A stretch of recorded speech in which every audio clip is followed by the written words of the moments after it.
so we know. I'm Niall. I'm Harry. Brr. I'm the morbid tone. I sound like this. I'll kick it off.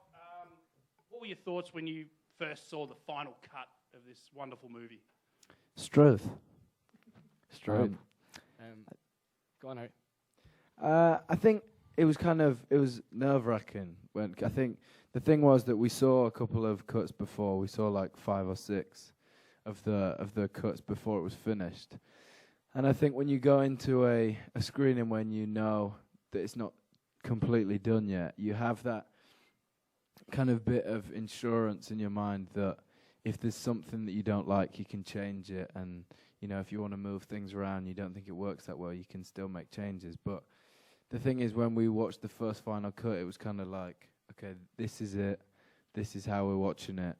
And this is how everyone's going to see it. So it's done now. And I think when you put yourself out, anything like that, even if it's, you know, as putting out a new song, it's the same. You want people to like it. And, you know, it makes you feel vulnerable, I think, putting yourself out there that much. So it was exciting, but it's nerve-wracking too. I feel sorry for that woman just there. 'Cause she used to do all the typing of that very long answer. I'll try and write in. She was typing as you were I'll try and speak in shorter sentences from now on. She's probably one of those, you know, the court clerks. So you just sit Ask there. me again. It was wicked.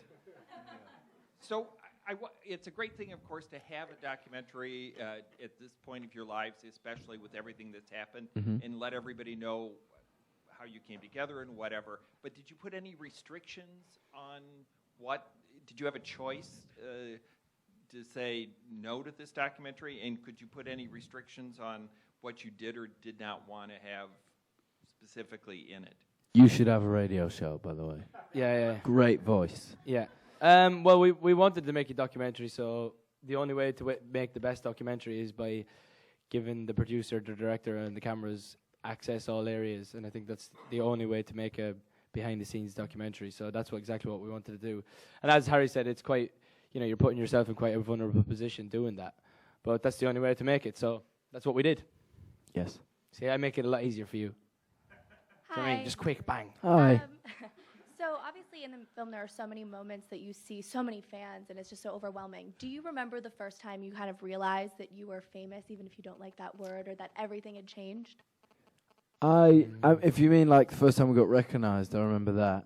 I was actually on my way to like the X Factor house, and I stopped at a petrol station, a gas stop, and I great laugh, and I got out, and a girl asked me if we could take a picture.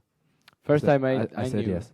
First time I knew it was a little bit different than before was when we were on the Big Time Rush tour, and we left Radio City Music Hall, and everyone just, like, there was like hundreds of girls running down after our car and banging on our windows and stuff, and I was like, don't think I've seen this before.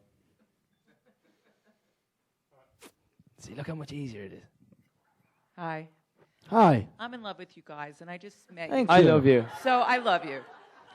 Tell me, I love you more. how do you Seriously. deal with all the ongoing rumors that someday one of you will leave and go solo? Do you discuss Riding this with each solo. other? I think the thing is as soon as you're like in a band where, you know, the history of bands is that sometimes people do leave and sometimes, you know, things happen like that, and it's always going to happen that anytime there's ever a group, everybody's going to go, so who's going to leave, when's someone going to leave? And it's just not, we're far too busy, first of all. We don't have time to go off and do Apart from extra me, stuff. I'm doing a rap album. Niall's actually. doing a Christian rap album at the end of the year. with the game. But The game will be collaborating with me. yeah, I think we're very happy Know what with you're what we're laughing at, it's doing, and you know, we're excited to. We have a tour coming next year too, so we want to focus on that, and we're still loving it. So there'd be.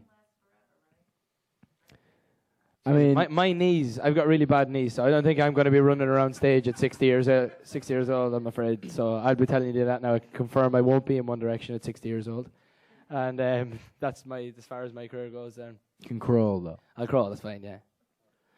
Hi, you guys. Hi. So in the movie, we saw that you two are huge pranksters. So now that you guys are the only single ones, do you play any pranks on the other guys' girlfriends and fiance ever? Do you say Beyonce? I did say Beyonce. Did we? Hey, it's Did you my guys and sister, all right. Beyonce? Do you ever prank Beyonce? No, we don't.